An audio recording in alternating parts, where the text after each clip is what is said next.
Assalamualaikum warahmatullahi wabarakatuh. Waalaikumsalam warahmatullahi wabarakatuh. Perkenalkan, kami dari kelompok 8 Manajemen Bisnis ingin membacakan presentasi dengan materi integrasi komunikasi pemasaran. Pertama-tama mulai perkenalan dulu dari paling kanan. Perkenalkan, nama saya Iqbal Maulana Rizanka dengan NPM 23311002. Selanjutnya samping kiri saya. Perkenalkan, nama saya Zaki Kurniawan Hakim dengan NPM 233111007 dan sebelah kiri saya. Lalu dengan saya sendiri, Rafli Fadilah dengan NPM 23311004. Lalu sebelah kiri saya. Perkenalkan, nama saya Aniza Nabela dengan nomor NPM 23311015 dan sebelah saya. Perkenalkan, nama saya Nadia Sandi Putri dengan NPM 23311016. Baik, langsung kita masuk ke presentasi tentang integrasi komunikasi pemasaran.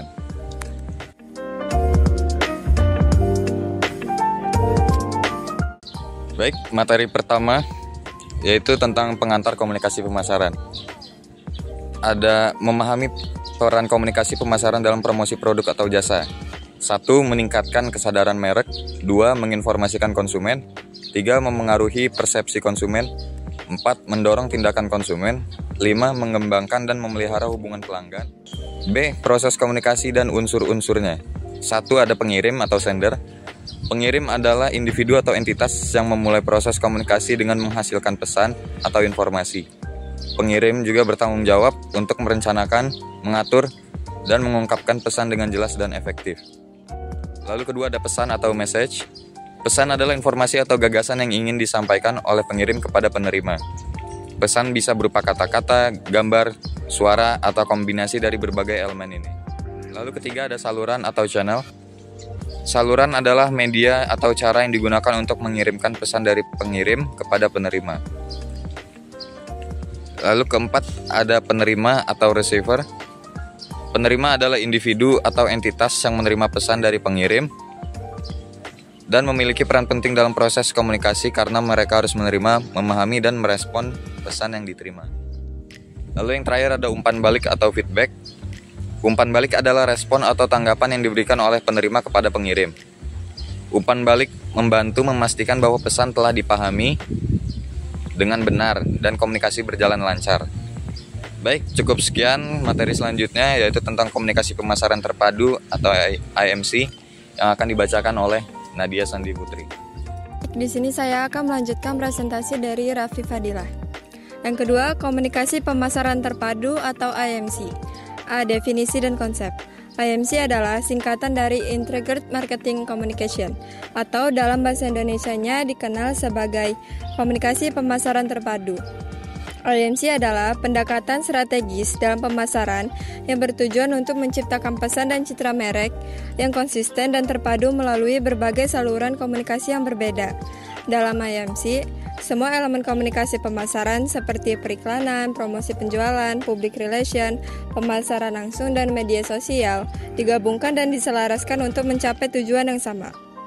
Pentingnya IMC dalam menciptakan citra dan pesan merek yang konsisten sebagai berikut. Yang pertama, konsistensi pesan. IMC memastikan bahwa pesan-pesan yang dikirim kepada target pasar adalah konsisten, tidak saling bertentangan, dan menciptakan kesan yang jelas tentang merek tersebut. Yang kedua, meningkatkan kesadaran merek.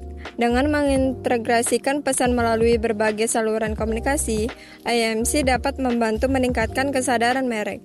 Ketika konsumen terpapar dengan pesan yang konsisten dari berbagai sumber, mereka lebih cenderung mengingat merek tersebut. Yang ketiga, meningkatkan kredibilitas. Pesan yang konsisten menciptakan kesan bahwa merek tersebut memiliki visi misi yang kuat. Hal ini dapat meningkatkan kredibilitas merek di mata konsumen. B. Tujuan IMC. Tujuan IMC atau Integrated Marketing Communication adalah mengintegrasikan semua elemen komunikasi pemasaran agar saling mendukung dan mencapai hasil yang lebih baik daripada jika setiap elemen beroperasi secara terpisah. Salah satu tujuan utama IMC adalah meningkatkan kesadaran merek di antara target pasar. Dengan menyusun pesan yang konsisten dan mengeksposnya melalui berbagai saluran komunikasi, perusahaan dapat membantu konsumen mengenali dan mengingat merek tersebut. Oke, itu saja. Selanjutnya akan dibacakan oleh Aniza. Ini saya akan melanjutkan materi dari Nadia, yaitu C. Strategi IMC. Adalah tentang mengintegrasikan berbagai saluran komunikasi untuk menyampaikan pesan terpadu kepada target audiens. Dalam pengembangan strategi IMC, berikut langkah-langkah kunci yang dapat Anda pertimbangkan, yaitu penetapan tujuan. Tentukan dengan jelas tujuan komunikasi Anda. Apakah Anda ingin meningkatkan kesadaran merek, menghasilkan penjualan langsung, atau menciptakan keterlibatan pelanggan?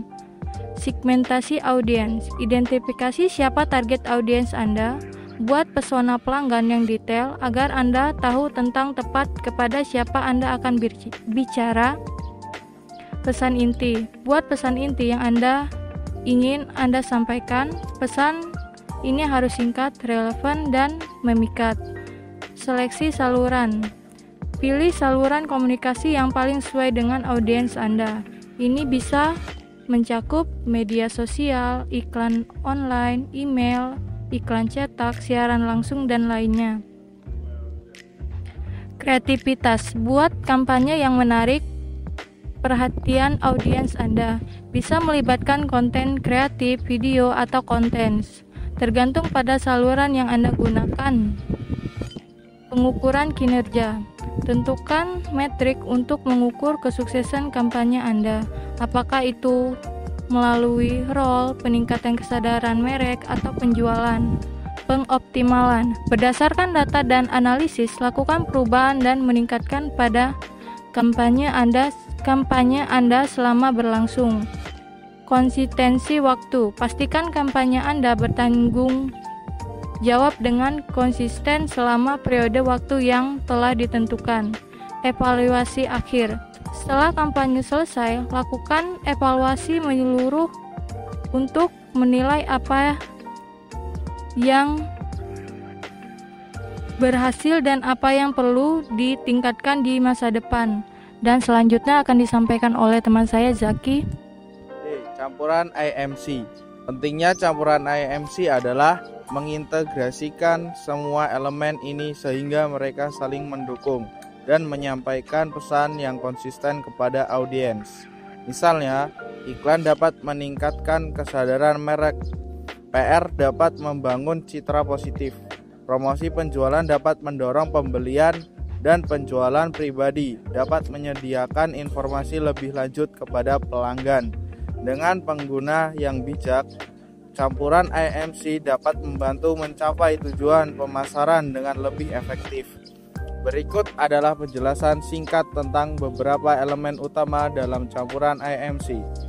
Periklanan ini melibatkan penggunaan media seperti TV, radio, iklan cetak, iklan online, dan lainnya untuk menyebarkan pesan kepada audiens yang lebih luas. Periklanan digunakan untuk meningkatkan kesadaran merek dan menciptakan minat dalam produk dan layanan. Hubungan masyarakat. PR Public Relation. Fokusnya adalah membangun hubungan positif antara merek dan audiensnya. Ini mencakup manajemen krisis, merancang berita dan acara yang positif, serta menjaga citra publik yang baik. 3. Promosi penjualan. Ini mencakup berbagai taktik untuk meningkatkan penjualan secara langsung seperti diskon, kupon, kontes, atau program loyalitas. Tujuannya adalah mendorong konsumen untuk membeli produk atau layanan dalam waktu singkat. Baik, untuk selanjutnya yang akan disampaikan oleh Muhammad Iqbal Maulana Rizanka.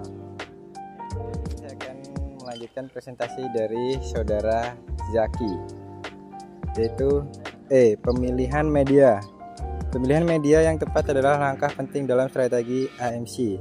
Ini memastikan bahwa pesan Anda mencapai target audiens dengan efektif. Berikut beberapa faktor yang perlu dipertimbangkan saat memilih saluran media. Audisi target. Pahami dengan baik siapa audiens target Anda. siapa mereka, di mana mereka berada, dan bagaimana mereka mengonsumsi informasi. Ini akan membantu Anda memilih saluran yang paling sesuai. Tujuan komunikasi. Tentukan apakah tujuan Anda adalah meningkatkan kesadaran mereka, mendapatkan prospek, atau menghasilkan penjualan langsung. Tujuan ini akan mempengaruhi pilihan saluran. Anggaran. Pastikan saluran yang Anda pilih sesuai dengan anggaran yang Anda miliki. Beberapa saluran seperti iklan televisi nasional dapat mahal, sementara yang lain seperti pemasaran media sosial dapat lebih terjangkau. Kreativitas dan konten. Pertimbangkan jenis konten yang ingin Anda sampaikan. Beberapa saluran seperti media sosial atau iklan online. Kecepatan dan jangkauan. Pertimbangkan beberapa cepat Anda ingin pesan Anda disampaikan dan sejauh mana jangkauan, misalnya media sosial dapat menyebarkan pesan dengan cepat. Sementara iklan cetak mungkin memiliki jangkauan yang lebih terbatas. Pengukuran kinerja. Pikirkan tentang bagaimana Anda akan mengukur kesuksesan kampanye di saluran tertentu. Apakah Anda dapat mengukur ROI dengan baik atau melihat peningkatan trafik situs web. Tren industri. Selalu tepat update dengan tren media dan perilaku konsumen terkini. Media yang populer hari ini mungkin tidak sesuai besok. Konteks pesan. Pertimbangkan bagaimana pesan Anda akan terlihat dalam konteks saluran media tertentu. Apakah itu sesuai dengan citra merek Anda? Kompetisi. Lihat apa yang dilakukan pesaing Anda, di mana mereka beriklan. Ini dapat memberikan wawasan tentang saluran yang efektif dalam industri Anda. Tes dan pelajari. Jika Anda tidak yakin, pertimbangkan untuk melakukan uji coba atau riset pasar untuk melihat bagaimana audiens Anda merespon berbagai saluran media. Pemilihan media yang baik adalah tentang menemukan keseimbangan antara sebagai faktor ini. Setelah Anda memilih saluran yang tepat, pastikan Anda mengukir kinerja secara teratur dan bersedia untuk melakukan penyesuaian jika diperlukan untuk mencapai hasil yang diinginkan. Kesimpulan dari materi tersebut yaitu integrasi komunikasi pemasaran adalah strategi yang penting dalam dunia pemasaran modern dengan menggabungkan berbagai elemen komunikasi seperti periklanan, promosi, penjualan, PR, dan pemasaran digital menjadi satu kesatuan yang terkoordinasi. Perusahaan dapat mencapai sebagai manfaat termasuk 1. Konsistensi. Integrasi memastikan pesan pemasaran konsisten semua saluran komunikasi sehingga meningkatkan brand recognition dan membangun citra yang kuat. 2. Efisien. Membangun upaya komunikasi mengurangi redundansi dan biaya, sementara juga memaksimalkan hasil. 3. Fokus pada pelanggan. Strategi ini mungkin perusahaan untuk lebih efektif berkomunikasi dengan pelanggan dan memahami kebutuhan mereka. Baik, cukup sekian presentasi dari kami, yaitu tentang integrasi komunikasi pemasaran. Cukup sekian, kurang lebihnya mohon maaf. Terima kasih. Wassalamualaikum warahmatullahi wabarakatuh. Waalaikumsalam warahmatullahi wabarakatuh. Jeng jeng.